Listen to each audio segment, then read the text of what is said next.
Hi, I'm Craig Fraser, and this is Chris Arpin. Been working on that all day. And we're here in the beautiful downtown studios of Createx Colors in East Granby, because I got that wrong before, Connecticut.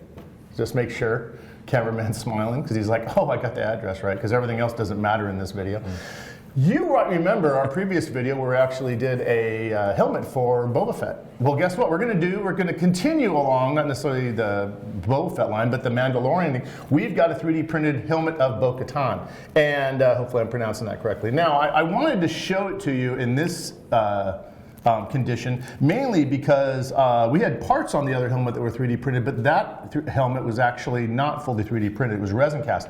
This one's fully 3D printed, and you can see it was done doing with a filament print, so you can see actually all the pathing, the slicing that goes on. And you might be wondering, what the heck is this stuff? And what's all this stuff down here? Bonus parts. Bonus parts, yeah. It's extra stuff. Well, you know when you get a model, all that extra stuff you snap off when you glue it on. Hopefully you don't leave all that framework on. These are called bistructures, and when you're printing from the ground up on the machine, starts from the platform up, it has to create support mechanisms to hold areas that extend out over or areas that aren't naturally supported. So the first thing you have to do is clean those things up. So we're going to actually be cleaning those up, and you can do it as simple as just snapping off. I'm going to find the easy one here. There's a couple of them that are on there pretty lightly. I already took the easy ones off. You took the easy ones off? That's like the fun stuff. You don't just do that without me. It's like doing a crossword puzzle on ballpoint pen, you jerk. Anyway, see, these things come right off, and you can use pliers to snap them off. We're going to be, you can be careful. You're not going to really damage the piece as much when you're pulling it, because this is done very solid, whereas when they make these, they make it with inclusion, so they're designed to be literally broken off, and it's actually kind of a fun part of doing this. So we're going to remove all these bistructures and get it down to the point where it's just going to be the helmet. Now, besides that, we also had some other components mounted. If you wondered who produced this is done by Walter Cosido, who works over at Count Customs. He's one of the 3D printers over there. He's a good friend of mine. I will find out later who actually did. I'm not sure if he did the program on this or he just printed it, but I'll get that information later in the video. He made these parts also. Now, these parts themselves need to be kind of worked on. They don't quite fit because they need to be sanded down, but this is actually part of the, if you remember, that's right here on this side. Just like Boba Fett, Bo-Katan has the heads-up display. That kind of snaps in there, but it also can adjust. It's got a little area for a little ball bearing that goes in there. This part then will be glued in once we get this. Let me get that in there all the way. This part will glue in right here, and then this part, which is the actual heads-up, attaches right up here. It's got a couple of different parts. They need to be sanded and worked on, and when it's all together, we're going to basically get it all sanded and painted and sealed, and then we'll come in and do the actual artwork to match the color scheme. And we'll throw up a little picture like right now to see what it's going to look like when it's all done. So that's one step. We're going to also talk about the tools we have going on here. We've got the pliers. This right here, you may have heard of nitro stain or red spot putty. This is like a newer version right here, and it's a non-catalyzed, basically, we just call it it's for detail, small imperfections, spot putty, like little pinholes or pinhole, small stuff. Most and body guys hate it. Yeah, automotive, we don't like this. Yeah. But for automotive, it can cause problems. But it's not going to really have an issue with the water-based paint we're using. It's not going to come through, and it's not red, so it won't stain through. But we're going to use this to take care of some of those steps in the print. We're also going to use it to take care of some of the inclusions, any damage, or smooth it out. The nice thing about it dries fairly fast and sands like freaking balsa wood. Yeah. We also have our epoxies we used for Boba Fett in the past, just putting it together. We're going to use that to assemble it, but we're going to assemble it when it's done. We'll put this piece all together and paint it, but we're not going to assemble these parts until it's all painted. Sorted files, sandpaper. Why don't you just describe some of the stuff you're doing and what you're planning on actually basically what I'll do is I'll kind of just rough sand everything that's the easiest to get to. We'll start with that first, or the larger block. I have just a couple different blocks. Some of these are Velcro, like a half moon, so this will work with 6-inch DA paper. and then just a foam block, and I have a couple harder blocks that you can use with what's referred to as PSA, the pressure sensitive adhesive on paper. This is like a continuous roll, so we have 180, 220, 320 all the way up, and then a couple different pieces of 600, 7, we have 800, we have 500, 320, all the different grits in terms of the 6-inch paper. So same thing, just a couple rubber squeegees. You can actually cut these down. These are, a lot of guys use them when they're wet sanding or actually apply filler too, but we'll cut these down if need be to make our own sanding blocks, which is something you can really easy to do. You can actually use pencil erasers too, and cut down a pencil eraser, like one of those pink ones, because you want something flexible but firm enough to kind of knock down the edges, like what we're talking about, all those inclusions, all those ridge lines. So you can make your own. You can really you can make a block out of pretty much anything that'll kind of hold its shape. Then we have rigid ones as well. These are for like wet sanding, like dust nibs and clear coat and stuff like that. So just an assortment of different painter's tools. This isn't kind of help. Yeah, this isn't getting a gloss coat, so we're not going to be worried about color sanding and getting it really, really perfect for buffing. Right. That'd be something more along the lines of for a clear coated, like the actual Mandalorian helmet is done, and we'll do one of those later too. Yeah. But for this right here, we're going to have a matte finish on it. We're going to pretty much use the 4052 matte on it, and we might actually combine matte and satin because there's a graphic design on here that we'll show you when we start painting it that I want to maybe stand out a little bit differently. So we may use a combination of matte and satin on it, but we're also going to have battle damage on it. So we're not looking to make this perfect. Matter of fact, the worst thing you can do is make something perfect, then come in and damage it. Yeah. So it's like what we're doing is we're just going to let some of the natural 3D print issues that are on here and some little areas that we may normally fix on something, we're going to leave them alone and take advantage of that. Are we going to copy it exactly from the pictures? There's so many different versions of this helmet on there. I have some good friends of mine that work for Lucasfilm. They've got there's cosplay companies have theirs. I'm going to look at it. I'm going to take what I like the best. Like, oh, I like that blaster mark there. I like that mark there. We're going to try and stay as true to form as we can for the show, but at the same time, we're just going to have fun with it. And this video really is going to show you the various steps. So you can follow along as well if you want to do this yourself. And I said we did it with the resin cast, now doing with the 3D printed one. I can't think of anything else to really say before we get going. I think it'd be really boring for you guys to sit there and watch us tearing apart the bistructures.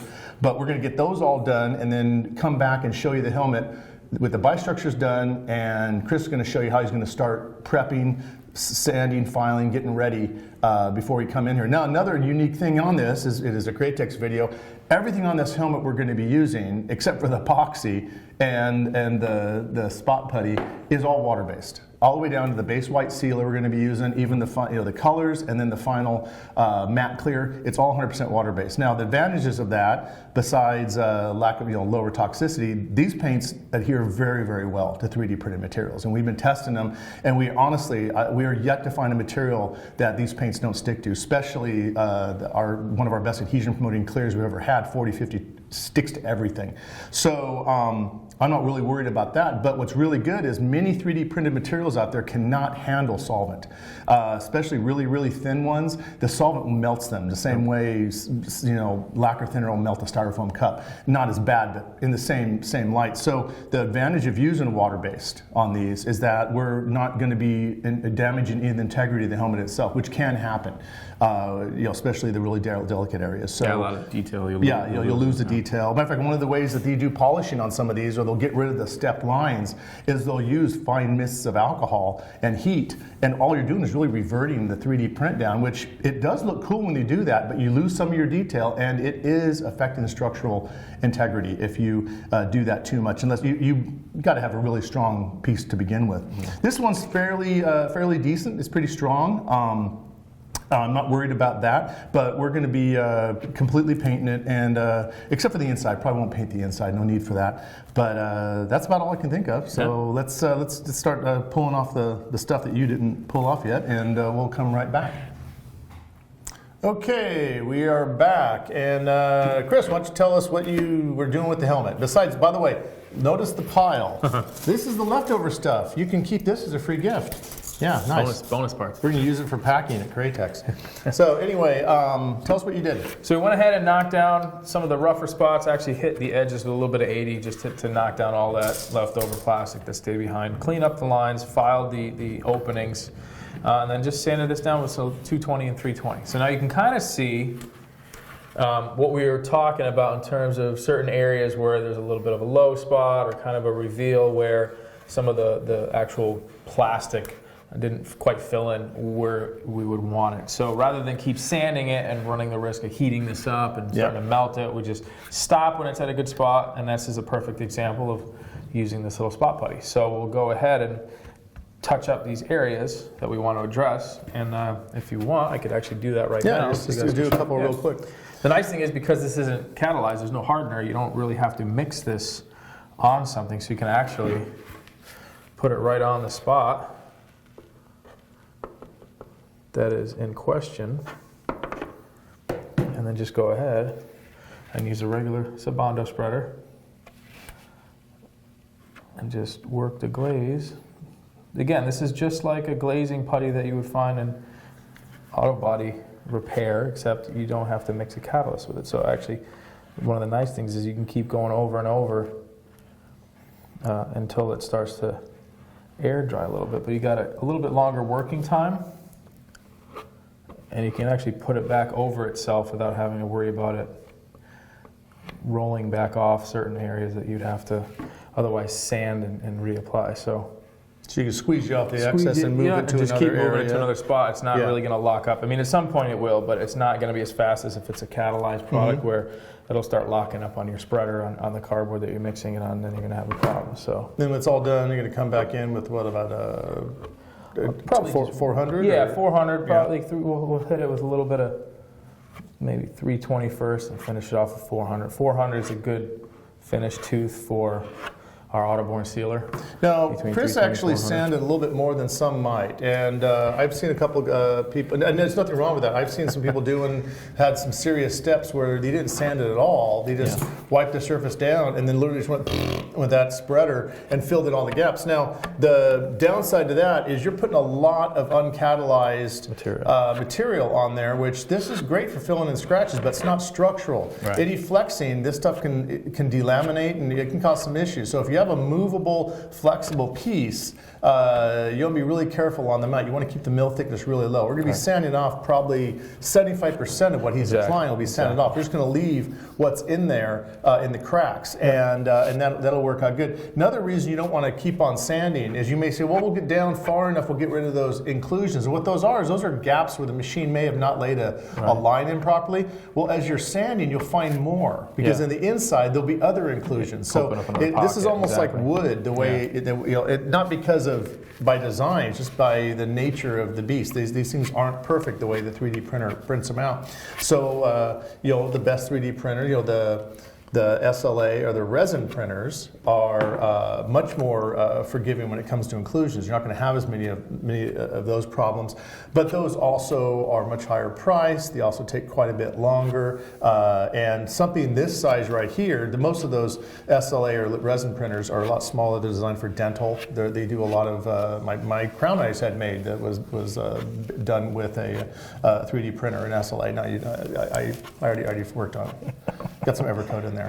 So he'll keep on going and until he gets all the little scratches. Now he would have already had to mix up another batch if this was actually Bondo or Evercoat. It already started in this weather. Already started kicking off for sure. Yeah, this is also easier to sand because it's not catalyzed. Now while he's playing with this, I show you the work I did. I was happily filing away on my. I believe these are SLA printed pieces, and.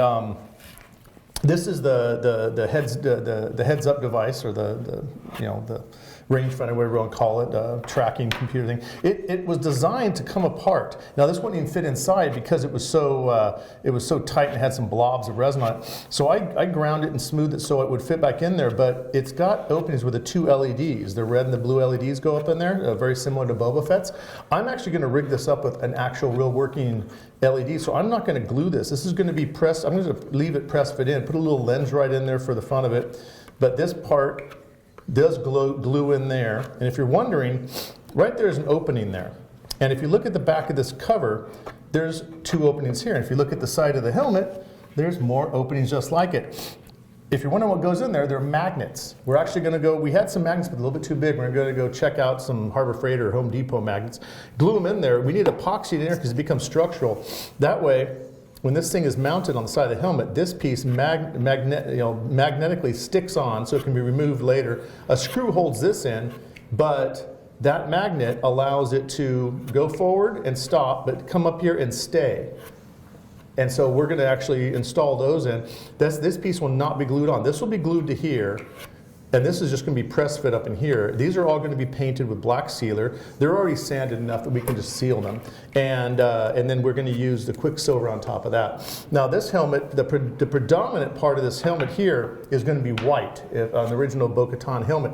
If you can turn around the other side real quick, this area back here, and this area on the side up here is metal. So what we're going to do is we're going to paint the whole thing white, but I'll back mask that area, hit it with some black sealer to match that, and then do the silver on this at a later time. But the majority of this helmet is going to be white. We're going to leave this area is going to be black because it's going to be silver as well. So he's going to keep on playing with that. I finished this, so what I'll probably do myself is I'll just clean up all the scraps. I wanted you to see all this stuff here.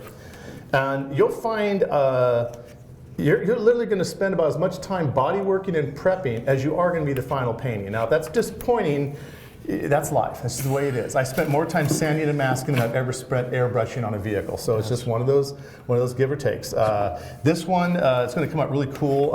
Really happy with it, and very cool print. So thank you, Walter, for that. And as a matter of fact, let me check real quick. I did find out, Walter got back to me, and this actual print, Walter Cosaido did this print over himself at one of his machines. It was done with a, I believe it was a Sidewinder machine. He's got artillery Sidewinder, but the program, the actual program, came from a company called Grizzly Mountain Design. So I always like giving credit where credit's due. So thank you, Grizzly Mountain Designs, for your Bo-Katan helmet design. Came out very, very cool. And then thank you, Walter, for the print. So and thank you, Createx, for giving us a place to paint it in. So we're going to have a nice collection of trophy helmets in the office. So we'll see you back here as soon as we're on next step. The next step will be he's going to get this all completely coated, let it dry. How long do you normally let this stuff dry before you'll sand it? Probably about 20 minutes. Really? Yeah. Is it any better to let it sit longer, or is it worse? Does it get harder and harder? I think it gets a little bit harder the longer you let it sit. So, I mean, we're putting it on pretty thin, and actually this here is already starting to dry. So, I mean, 20 minutes to a half an hour, it should be ready to go. And then you sand it, and you'll probably finish it off with 4. I'll finish it with 400. And then we're going to hit it with the white sealer. We'll hit it with the autoborne sealer. Yeah. Is there any reason you should let this sit longer before putting autoborne sealer on it with this? I mean, honestly, if you're going to do that, I would let it sit for an hour. An hour? Yeah. I mean, it's safer. There's no need to let it sit overnight. No. Okay, just want to check. Yeah. It's so about the same as an actual catalyzed polyester filler. You're going to let it sit, and then we'll come in with the sealer on it, and then we'll probably not be doing the artwork on it until tomorrow. Yeah. Which will let the sealer sit overnight, which is always a good thing. Always a good thing. Always, especially with that. So I'm stoked. It's going good. We will come back and see you in the next step. Well, we're back after a heck of a lot of sanding and a heck of a lot of spot putty. So basically, what did you do the final sanding on this with? 400. 400? Yep. And the other parts we have actually off to the side, the heads-up display. We decided we're not painting it white, it's going black. So we hit that with some 40/50 just because it was a different kind of print. We want to make sure that the black sticks to it, but we'll shoot that tomorrow. So right now, I want you to tell everyone what you're going to do. We're going to put 2 coats of our 601 silver sealer, our white sealer, 6001 white sealer. So it's reduced the same like we always recommend. I'm using an LPH 80 to spray it, so right around about 15%. And 10% is kind of what we want, but with this, it's a little bit smaller tip size than a full-size gun. So 15%, 4011. Let it sit for 10 minutes, stir it up really nice, and we're ready to go. This is all wiped down. Like I said, everything was finished sanded, right around 400, and it's ready to get primed. So we're going to put a couple coats of white down, let this dry. Cool. I did have to remind you earlier. I was like, this is not a Porsche. You're sitting there and you're sanding, just threw the sanding paper away. And like, hey, good. You're getting used to it. So because it's going to be battle damage. So I think you're going to be very sad. He goes, oh, it's perfect, scratch. because it needs to be battle damaged. So we're not going to be doing anything more on this until tomorrow. Right. So it's always good if you're going to be handling something about an hour to let the stuff dry. Yeah. But if you're going to be masking on it, you really want to give it. Now this Autoborn, it is dry within an hour. Oh yeah, you mask on it by the next day, but it actually is truly cross-linked and completely cured in about 48 hours. 48 hours. 48 hours is the real lockup, the actual resin lockup time. Yeah, so we're not worried. We'll be painting on it within that. We don't need to wait 48 hours to do anything else on it, but that's when it's completely dry. So I'm not really worried about this stuff is super durable. I've had a lot of good success with Autoborn. Yeah, you're not going to run into problems if you let it dry longer. Like for what we're doing, we're going to spray this now, and then we're going to go home, and overnight is going to be more beneficial. So if you do have the ability, if you have the time to let it sit overnight, it's going to be that much better when you especially when you're taping, like we're talking about. If you're doing a lot of manipulation on top of the project that you're doing, if you're going to be taping a lot, a little bit more time is always going to benefit. Well, there's going to be some silver from some of the scratches. We'll have some discoloration we'll be doing on it. We're also going to be using the blue, which I think is really close to the blue Autoborn sealer already that we're going to use on this. A gray that we're going to make from just a white and a black, and that's about it, except for the Quicksilver, which we're going to use for the metal parts. So looking forward to seeing you do it. So I'm going to get out of here so you can start painting. All right, we'll get the booth running and we'll start spraying.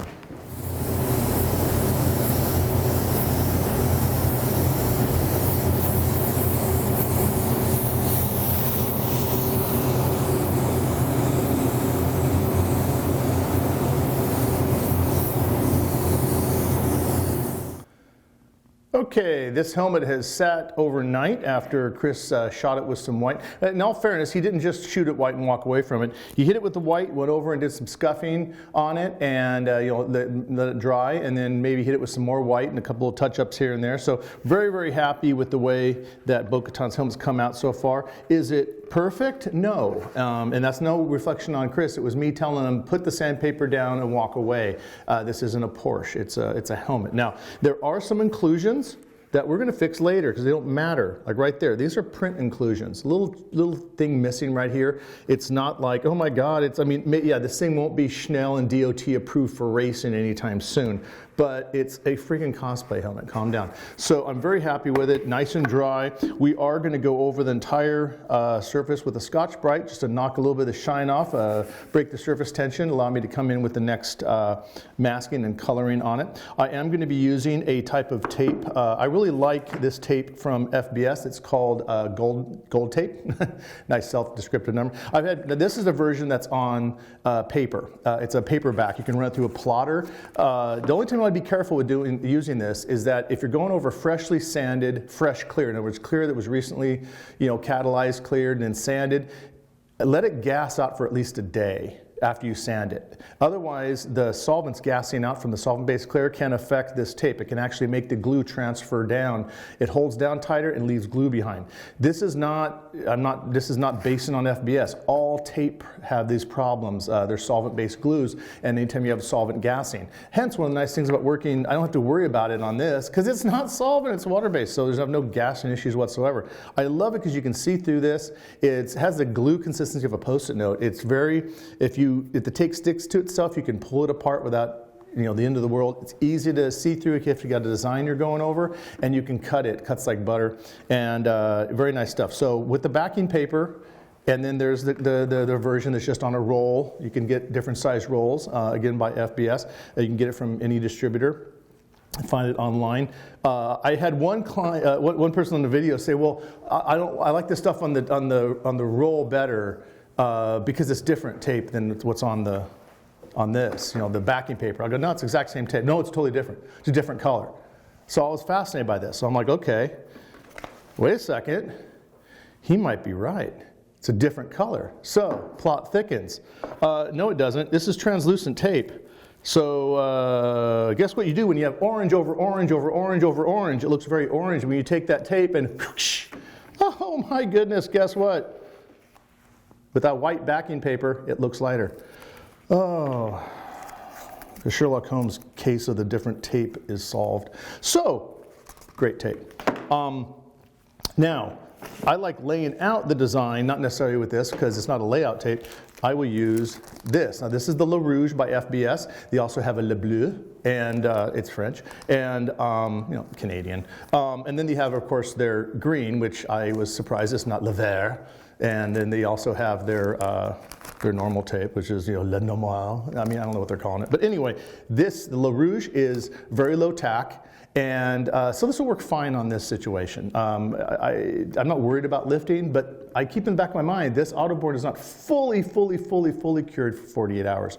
So I'm not going to put like Gorilla tape on this thing and yank on it. So I'm going to use this tape to do the basic layout. And if you're wondering what the layout is going to be, high-tech, picture-in-picture we call this, except without an editing bay. I found this image online. I found about half a dozen images from different people. I wanted different versions in case I saw something I liked or something more accurate, and then got some screenshots as well. And this is Bo-Katan's helmet. And what I'm going to do is I'm going to mask off the white area because we did everything white. And I'll mask off just this white area, not doing the details yet, just the white. And on this blue, there's a silver here. That's the side. You can see it. It's this thing. It's not, the cover's not on here yet, but this is also going to be silver. And so is this area back here. Now, am I going to mask it off and protect it? No, because the way I'm going to do my Quicksilver is going to be done with black first. I love what I call economy of masking, or what I call strategic or sequential masking. We're going to mask off the white, paint everything that's not white bleu. Matching blue, which is coincidentally the blue sealer that Autoborn has. It's going to be blue sealer. I'm not going to even doctor it. Blue sealer is going on this thing. And it's all blue. Now, if you look at some of your purists out there say, oh, the back is expensive, so reverse cordal protecting, whatever this thing is back here on the helmet, it is darker blue. And if you really get and notice it, this little indentation is darker. Guess what? So's Boba Fett's. It's a little darker in that area too. So I am going to, still, everything is going to be blue. Then I'm going to mask off and spray this a little bit darker. Mask this off, spray this a little bit darker. They all get textured together at the end because damage does not, like rock chips and blaster points don't aim at different parts of the helmet. So I do all that later. Otherwise it's redundant. Now, as far as the silver goes, that's the last thing I'm going to do before I go into my texturing and my artwork. I'm going to mask off, spray that black before I hit the silver. I'll also be masking off the slots in the helmet that you see here, those little arrows, and then the little logo right there. That's going to be masked off, and that's going to be sprayed black at the same time. This is going to be sprayed black. Then I'm going to not spray anything more on those black ones. I will hit Quicksilver on this and this while I also do the heads-up display Quicksilver. Then I will come in, and for the last graphic, it's the eye. It's kind of like eagle eyes that are on the front. Those will be masked off and sprayed with gray. Now, what gray am I going to use? I mix black with white and make gray. Come on, I'm pretty pedestrian when it comes to this stuff. I don't have 30 grays laying around to play with. Anyway. And we're going to do that, and then when that's all done, we're going to do a texture. I'm just giving this roundabout right now so you have an idea on what we're doing. Most of the tape I'm going to be doing is going to be, I call it rip and tear technique, where I just lay out the outline and start taping, and then I'll just tear the tape to get to fit, and then I will use the larger pieces of tape because I want it to be a solid sheet on this area when I do the nice cutouts for the designs. I'll just literally draw on this with a pencil. If I don't like it, I wipe it off and draw again, and then I will cut that out and paint. So I always try and do what's called economy of motion. I don't want to mask this off every time I do the blue, mask it off, then spray the silver, mask it off, spray the black. No, do it. You'll figure out the end, the quickest and easiest way to do it. You want to mask as little as possible on your surface. You want to cut as few times as little as possible on the surface, and you want to paint as few times as little as possible. That's not being lazy, that's being smart. So, and it's also fast and less mill thickness, so much better, less tape edge to deal with. So that being said, Scotch-Brite time. And I'm just gonna go over and lightly do this. This is not a cosmetic. This is for adhesion. I'm knocking down what little shine, and I emphasize little because it's Autoborn sealer, it's a sealer. What little shine is on here, it gives a mechanical tooth, it also opens it up for chemical adhesion, it breaks the surface tension, It gives me something to do on camera. It promotes red Scotch-Brite. But I mean, there's a lot of reasons. I mean, everything you do has to have a reason. Am I making sure I get every single little bit? No. I just get as much as I can, accept the fact I'm human, and I go on from there. We're done. I am going to take and grab a towel and wipe this down and then start my taping. So we'll be right back.